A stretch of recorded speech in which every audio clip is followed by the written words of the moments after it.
Vamos lá, então. Oi, pessoal, tudo certinho?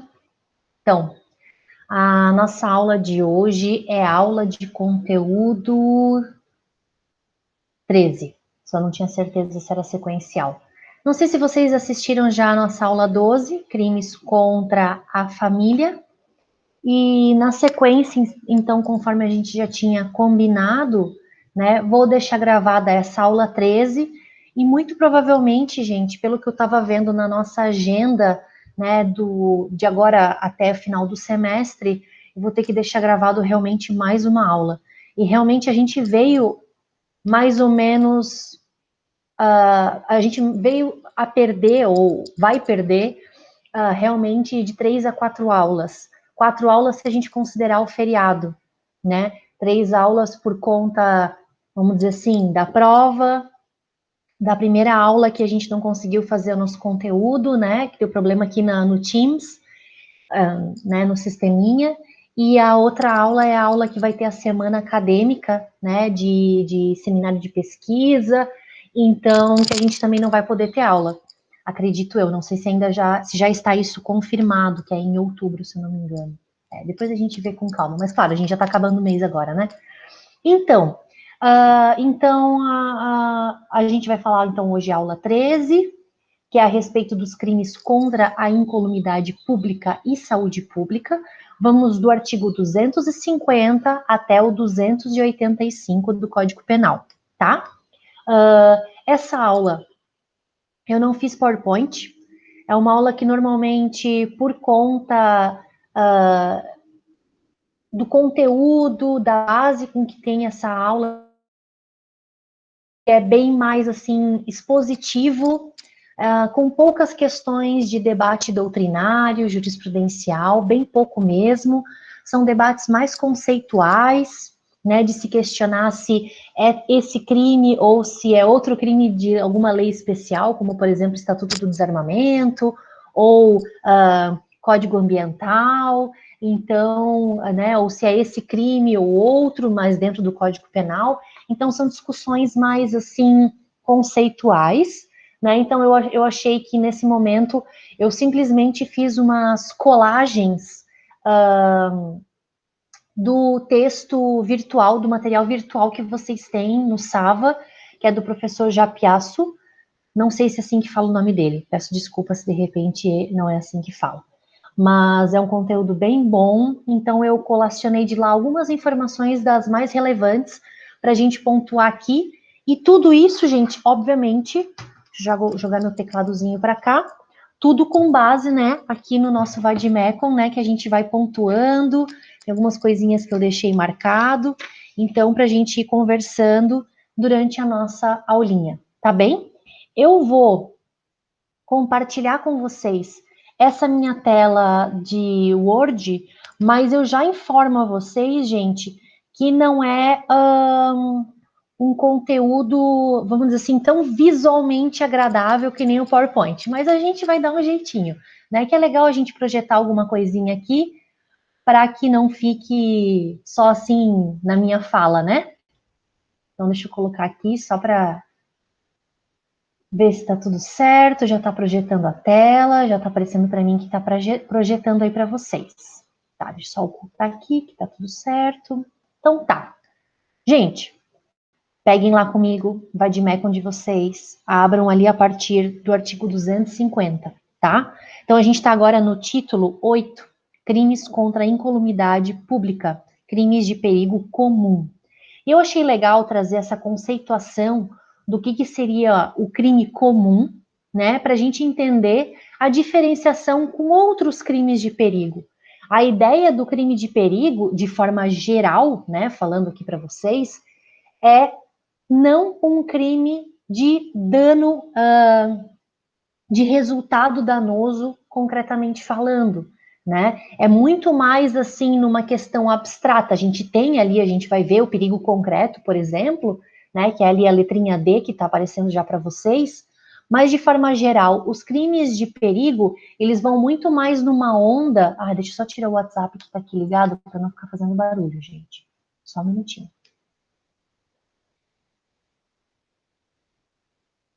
Tudo certo? Acho que sim, né? Deixa eu dar uma olhadinha se tá ok. Mas acho que é isso aí.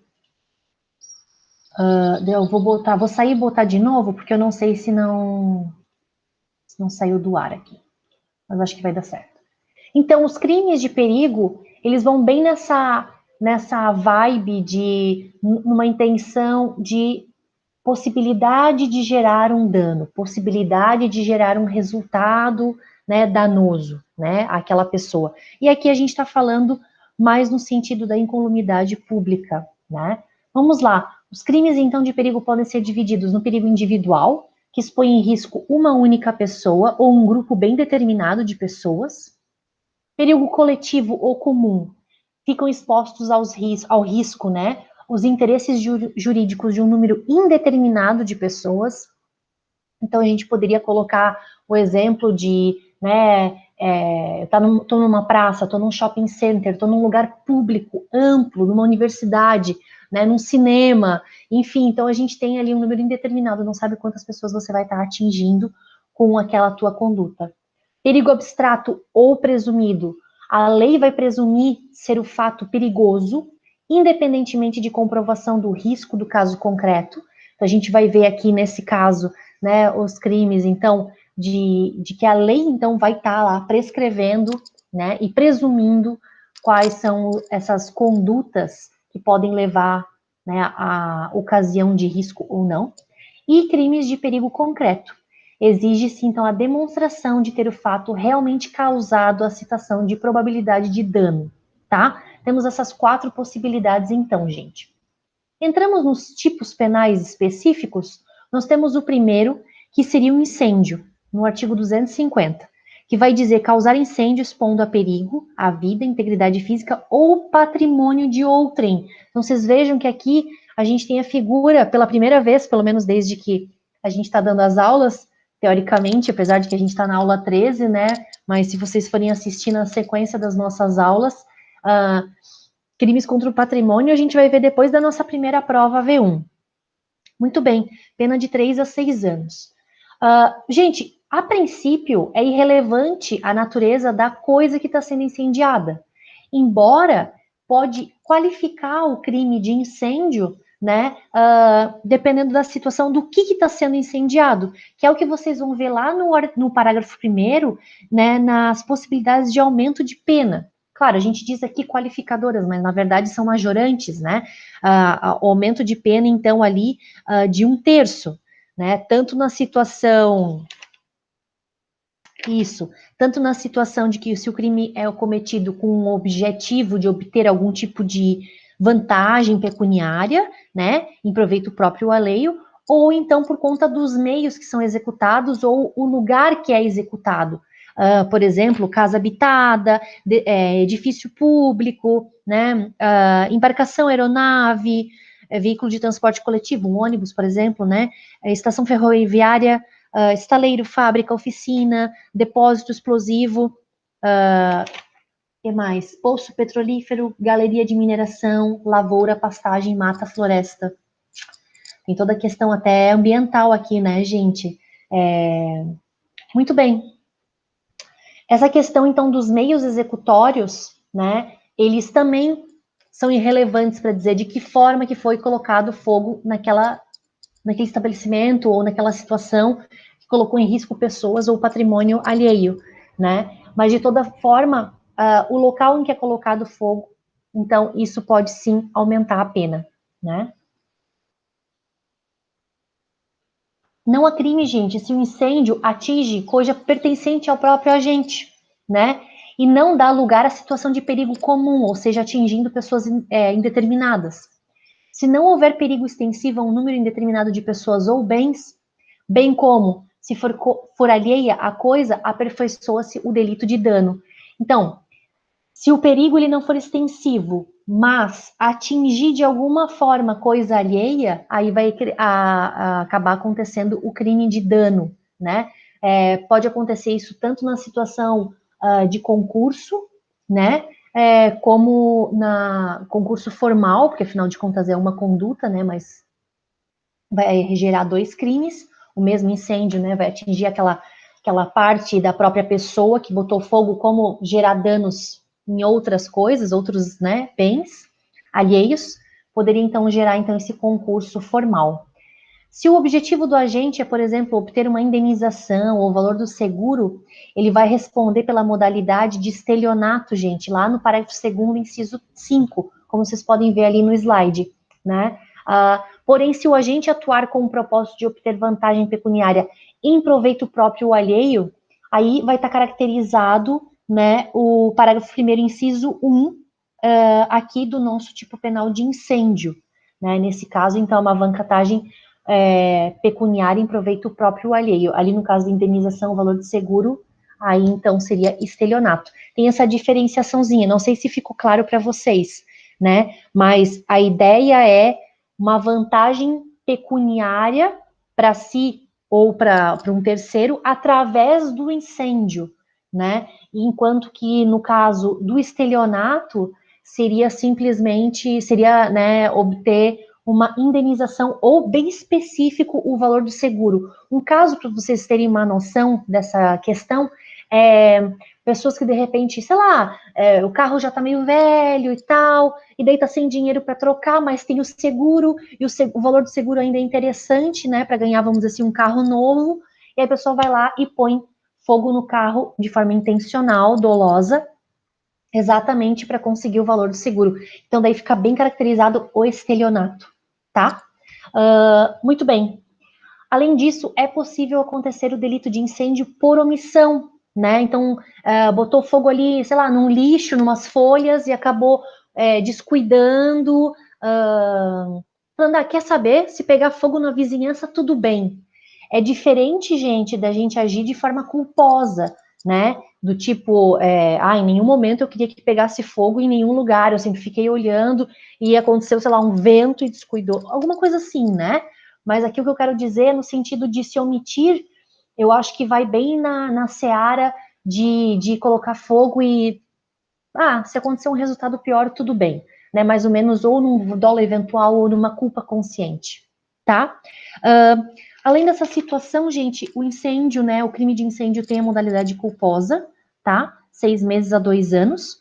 E a gente tem as formas qualificadas, aí sim, né, que seria no caso do resultado com lesão corporal grave ou morte decorrente do incêndio. Aí a gente tem, no caso do resultado de lesão corporal grave, aumentada a pena em metade, e no caso de morte, aumentada em dobro, tá? Muito bem, vamos mais um pouquinho. Explosão. Gente, a explosão, então, está no 251, né?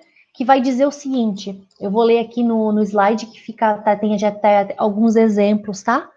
Expor a perigo a vida, a integridade física ou patrimônio, de novo, patrimônio, mediante explosão, né? Ato ou efeito de rebentar com violência, estrondo, deslocamento de ar, é bem essa ideia, explosão, né? Arremesso, então, lançamento à distância manual ou mecânico, ou colocação de engenho de dinamite, bomba, aparelho, máquina infernal ou qualquer outro artefato constituído de nitroglicerina ou substância explosiva. Então, gente, essa que é a ideia, né, ou com efeitos análogos em si, da explosão. 3 a 6 anos de reclusão, né, e a gente tem a figura privilegiada, gente, no parágrafo 1º, tanto que tem pena, então é realmente uma figura privilegiada, em que vai dizer que se a substância que foi utilizada para a explosão não era dinamite, né, ou possui efeitos, e não possui efeitos análogos, mas sim uma explosão de menor potencial ofensivo, como por exemplo a pólvora, aí tem a diminuição de pena, que daí fica de 1 a 4 anos. E com isso daí tem a possibilidade de suspensão condicional do processo, né, gente? Muito bem. A gente tem ainda, né, se a explosão é efetivada dentro das circunstâncias lá do parágrafo 1º do incêndio, né, naqueles locais, casa habitada, fábrica, nananã, para conseguir lucro e toda essa situação, as penas também aumentam de 1/3. No caso que é utilizado não incêndio, mas explosão. Mas são as mesmas condicionantes, as mesmas circunstâncias, tá? Uso de gás tóxico, gente. O uso de gás tóxico, tá? Que daí seria ali o 252, ele é considerado como se tivesse sido revogado por conta do artigo 54 da Lei de Crimes Ambientais, que é essa Lei 9605 de 98. Até no meu Vademecum tem ali a menção a esse artigo e dessa lei, né? Mas assim, gente, foi revogado no que concerne a exposição da vida e integridade física. Então, significa dizer que assim, ó, vocês podem até dar uma grifadinha. No 252, o que está ainda em vigor no Código Penal é expor a perigo patrimônio de outrem, né? Usando gás tóxico ou asfixiante. Enquanto que a questão da vida e integridade física, aí a gente teria que dar uma olhadinha lá na lei de crimes ambientais, tá? Uma situação, gente, se a intenção do agente é matar ou ofender a integridade física ou saúde, né, de uma pessoa determinada, ela vai responder por homicídio, tá? Não vai responder com qualificador e tudo mais, né? Ou então uma lesão corporal, né, consumada ou tentada, dependendo da situação, em concurso formal com esse delito, tá? Então, se a pessoa de repente tentou matar, né, ou ofender a integridade física, então de determinada vítima, através do uso desse gás tóxico ou asfixiante, pode vir a responder em concurso formal. Então, né, tanto o homicídio juntamente combinado com o crime de uso de gás tóxico ou asfixiante. O tipo de exposição a perigo, né, desse tipo penal, desse artigo, é o gás tóxico ou asfixiante, e ele tem que ser na forma fluida, gente, nem na forma sólida, nem líquida, né, porque é exatamente essa questão do perigo público amplo. Por isso que é concurso formal, é tanto a intenção ali direcionada para aquele agente determinado, ficou meio redundante, mas enfim, aquela ação direcionada, né, para aquela única vítima, o homicídio, mas o meio empregado para matar aquela vítima ou para tentar matar aquela vítima, que foi a utilização de um gás tóxico ou asfixiante, ele pode ser dissipado no ar e de certa forma atingindo abstratamente outras pessoas. Então, por isso que se responde por concurso formal, né? Uma única ação que gera dois possíveis tipos penais, tá? Então, é capaz de dispardir-se indefinidamente, né? Preenchendo o ambiente e tudo mais.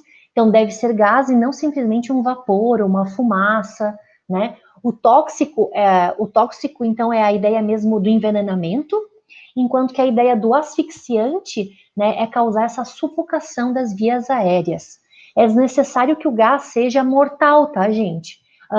Por exemplo, eles dão alguns exemplos, né? Gás de ácido cianídrico, sulfuroso, gases de cloro, bromo, o gás lacrimogênico ou lacrimejante, né? Ele é considerado tóxico, não asfixiante, porque o asfixiante é bem essa questão assim das vias respiratórias e o gás lacrimejante é bem assim mais a parte dos olhos, né, do ardor. Então considera-se como um gás tóxico, tá? Tem a modalidade culposa também. Só para lembrar, tá, gente? Na explosão também tem modalidade culposa. Todos esses crimes, por enquanto que a gente está falando, tem modalidade culposa.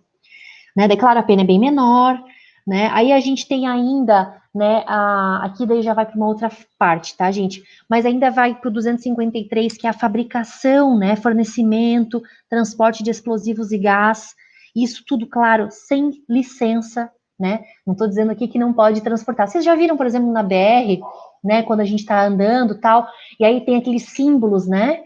Um triângulozinho, daí às vezes tem uma caveira, ou às vezes tem tipo um riozinho com uns peixinhos mortos, umas coisas assim. Então, essa que é a ideia, né, do transporte desses tipos de produto que podem vir a causar explosões, incêndios, né, ou emissão de gás tóxico ou asfixiante. Então, toda essa situação aqui, mas especialmente não o fogo, né, mas especialmente essas outras três situações, isso tudo sem licença. Aí a gente tem os crimes voltados para inundação, desabamento e desmoronamento, que é na sequência, né? E vocês podem dar uma olhada neles, é bem essa ideia de proteção da vida, da integridade física, do patrimônio. Todas elas vão falar desses três bens jurídicos, né, que estão sendo aqui tutelados. São penas Algumas um pouco maior, como por exemplo inundação mesmo, né, que chega de 3 a 6 anos. Todos têm a modalidade também, não, inundação tem a modalidade culposa. Que mais? Desabamento, desmoronamento também, né? Então, lembrando, né, gente, isso tudo são coisas intencionais, mas existe, por exemplo, a modalidade culposa. Então, desmoronamento, né, expondo à vista a vida de outrem, a gente pode dar o caso, por exemplo, lá. Ai, gente, como é que é o nome daquele lugar lá que teve Mariana e teve. Ai, agora eu tenho que lembrar desse lugar, deixa eu pesquisar aqui. Mariana, tragédia. Gente, como é que é o nome disso? Machadinho? Não. Acidente de Mariana e.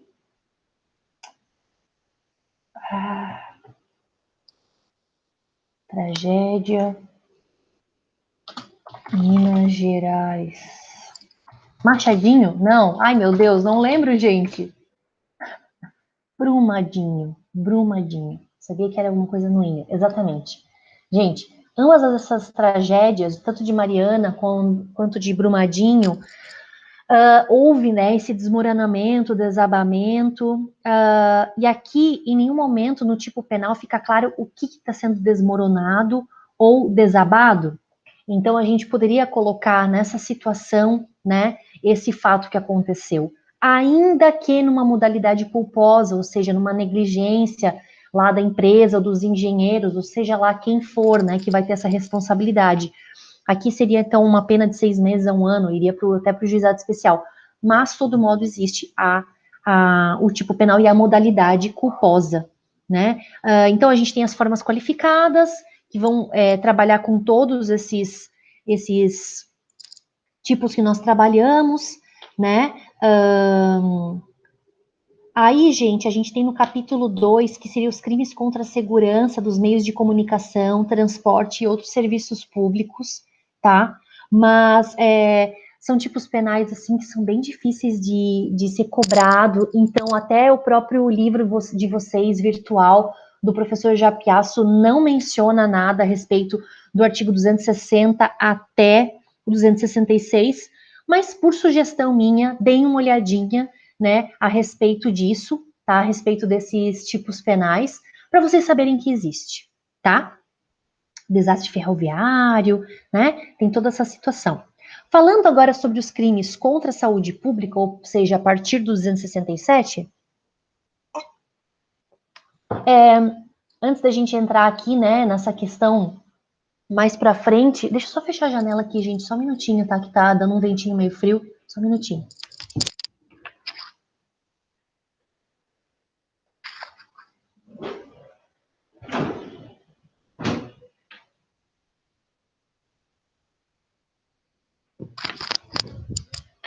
Pronto. Sempre com interrupções, né, gente? Mas faz parte. Estamos em casa, então é isso aí. Bom, continuando. Os crimes contra a saúde pública, gente, começam ali a partir do 267. E eu não sei se vocês lembram, na nossa aula, que a gente trabalhou sobre periclitação, né?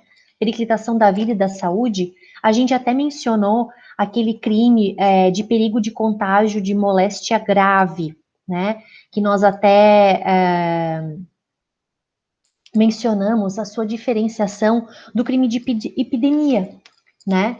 E essa ideia do contágio de moléstia grave é uma coisa muito mais direcionada, né? De forma assim muito determinada para um único indivíduo. Enquanto que aqui no crime de epidemia, a gente está falando sobre saúde pública, né? Então, numa vertente de causar epidemia com a propagação de germes patogênicos, mas numa esfera muito mais ampla, né? Não simplesmente direcionado intencionalmente para aquela pessoa.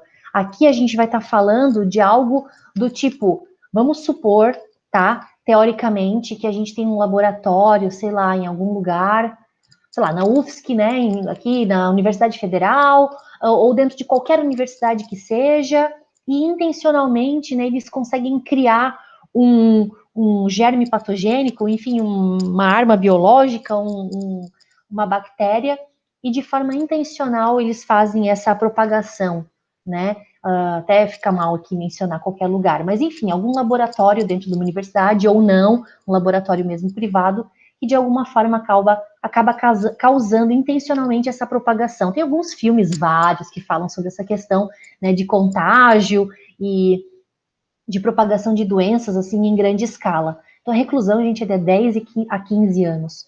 Então, assim, a gente não poderia, a princípio, né, mencionar o cometimento do delito de epidemia às pessoas, por exemplo, que saiu sem máscara na rua hoje, né, passando por essa situação do coronavírus. Eu acho que seria muito mais um 268, que seria infringir uma medida sanitária preventiva, do que realmente um crime de epidemia.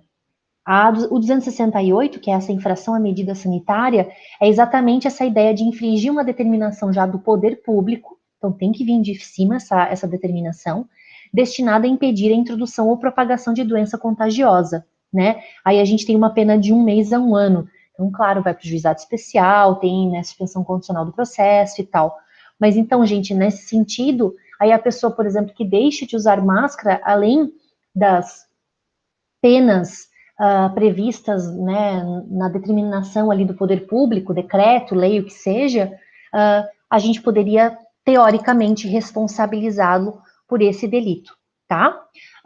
Gente, eu vou dar um pulo aqui, né, para o 273, que é o que o professor Japiaço, no material digital de vocês, menciona e também dá esse pulo, que seria a falsificação, corrupção, alteração ou adulteração, né, de produto destinado a fins terapêuticos ou medicinais, tá, gente?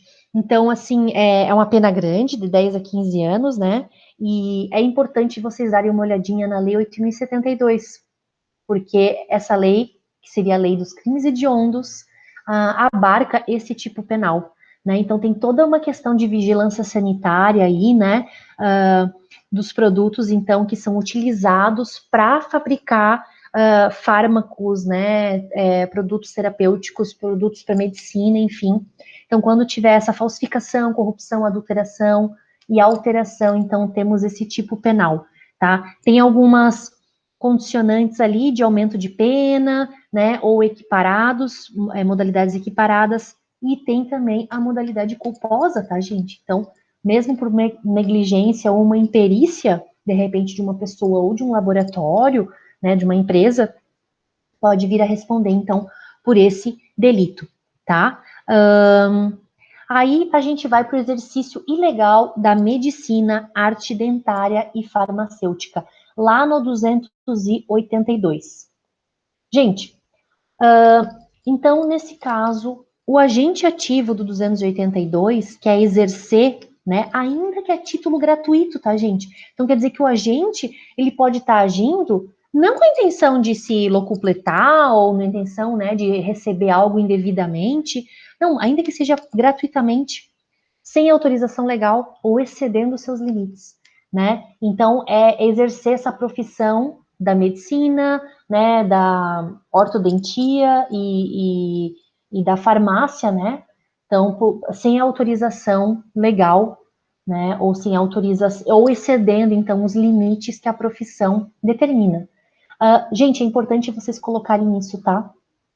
O 282 exige a habitualidade. Então, se num único momento a pessoa foi lá, né, e disse, escuta, eu tô com uma dor de olhos, né, uma dor nos olhos, uma ardência e tal, e daí eu falei, e de repente eu digo assim, né, mentindo, obviamente, né, olha, então, eu sou médica, usa esse colírio aqui, né, faz uma indicação ali e tal.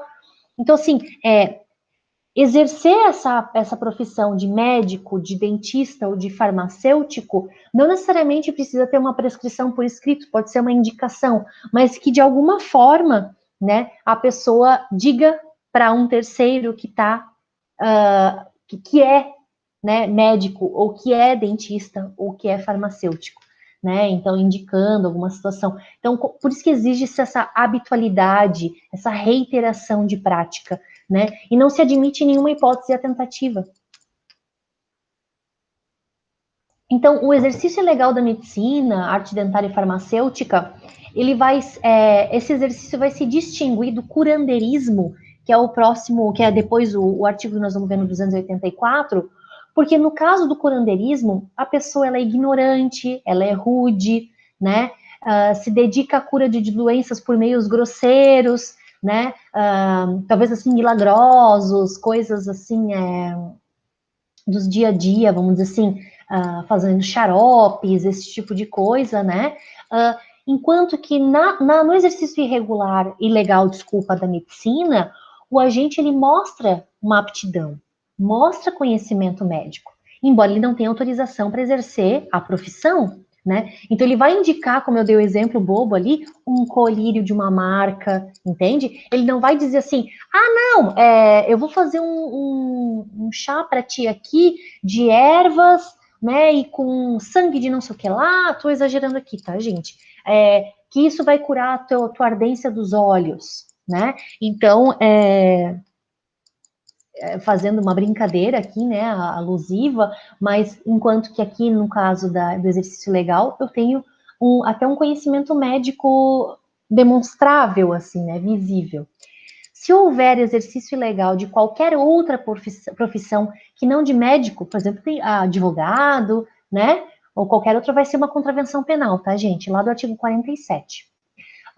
E incide o médico, dentista e farmacêutico, né? No artigo 359 do Código Penal, que tenha, por acaso, suspenso a sua atividade, a sua profissão, né? Ou por decisão judicial, de repente, e continua mesmo assim a exercê-lo. A gente pode dar uma olhadinha lá no 359. Vamos dar uma olhadinha para ler junto. 359. Desobediência à decisão judicial sobre a perda ou suspensão de direito. Exercer função, atividade, direito, autoridade ou munus de que foi suspenso ou privado por decisão judicial, 3 meses a 2 anos. Então, gente, esse que seria, né, o delito, então, do médico, né, até vou fazer uma vinculação aqui, né, com o 200, eu gosto de fazer essas menções de um código para outro, então, para a gente fazer essa ligação entre os artigos, tá? Não configura o delito o reconhecimento manifesto do estado de necessidade. É claro, né, gente, se de repente a pessoa está numa situação de estado de necessidade e daí, de alguma forma, acaba mostrando esses conhecimentos médicos e aptidão e age como tal, e se diz como tal, mas para salvar uma vida, por exemplo, então a gente teria essa excludente de licitude, tá? Charlatanismo, gente, 283. O charlatanismo, pelo tipo penal, diz o seguinte: inculcar ou anunciar cura por meio secreto ou infalível. O charlatanismo tem uma pena de 3 meses a 1 ano, então, juizado especial, né, gente? Suspensão condicional do processo. Essa ideia do charlatanismo distingue-se do exercício ilegal da medicina, afinal de contas, a gente está falando de cura, né, também. Mas o agente conhece sabiamente a ineficácia do meio por ele inculcado ou anunciado, né? Deixa eu só verificar aqui, porque distingue-se o exercício legal da medicina, em que o agente conhece, conhece a ineficácia do meio que por ele inculcado ou anunciado, do charlatanismo, no qual o agente entende ser eficaz o tratamento e o meio por ele prescrito. Exatamente. Eu até me confundi aqui na hora que eu li, falei, não tem alguma coisa errada, né? Gente, no caso do exercício ilegal da medicina, né, essa questão de uma cura, tal, a pessoa sabe que aquilo que está sendo, né, anunciado é ineficaz, né, não vai fazer, não vai curar, não vai dar resultado final. Enquanto que no caso do charlatanismo, o agente ativo ele acredita piamente que o tratamento lá que ele vai fazer, independente de qual forma que seja, né, vai gerar um resultado eficaz. Deixa eu só terminar essa coisa já falando sobre uma situação de aspecto religioso que é bem importante falar. Se o agente pratica o crime com finalidade lucrativa, né, haverá um concurso formal com estelionato. Né? Então, se a pessoa faz aqui esse anúncio, né, e essa ideia de inculcar, né, de colocar ideias sobre a cabeça de um terceiro, sobre essa cura, né, infalível, e através de algum meio secreto, e ainda cobrando por isso, ó, eu vou te dar a cura para o teu câncer, né, com esse meu chá aqui, com essa mistura de ervas, enfim, mas tu tem que pagar 20 mil reais para mim. Então, nesse caso, a gente tem, né, um único ato, mas que gera, né, dois tipos penais. Então, tanto o charlatanismo como o estelionato do 171. Quanto à questão, eu acho que eu vou falar isso junto com o curandeirismo, tá? Então, dá uma segurada aí sobre essa questão das religiões, das tradições religiosas que buscam a cura através de meios alternativos não convencionais, tá? Dá uma segurada. Curandeirismo. E daí eu acho que a gente já encerra isso. Curandeirismo, gente, 284, tá? Distingue-se o curandeirismo, né? Então, distingue-se o exercício ilegal da medicina, em que o agente tem conhecimento médico, mas não esteja regularmente habilitado, né? Então, de repente está ainda durante o curso, é estagiário, enfim, alguma coisa assim. Do charlatanismo, que pode ser o próprio médico que realiza falsas promessas de cura. Ah, tem essa peculiaridade também, tá? O próprio médico que tem a licença, tudo certo, mas, né, ele realiza falsas promessas de cura. Do curandeirismo, que é uma pessoa que não tem conhecimentos médicos, técnicos, né? Mas se alvora em debelador de males corpóreos. Então, o que isso quer dizer isso? Ele se diz possível tirar aqueles males corpóreos a partir, né, de seus atos, de certos atos que ele pratica, o curandeiro, né?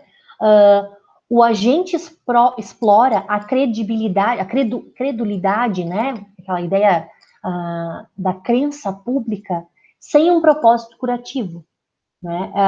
Aí ele estaria praticando uma contravenção penal, que seria do artigo 27 da Lei de Contravenção Penal.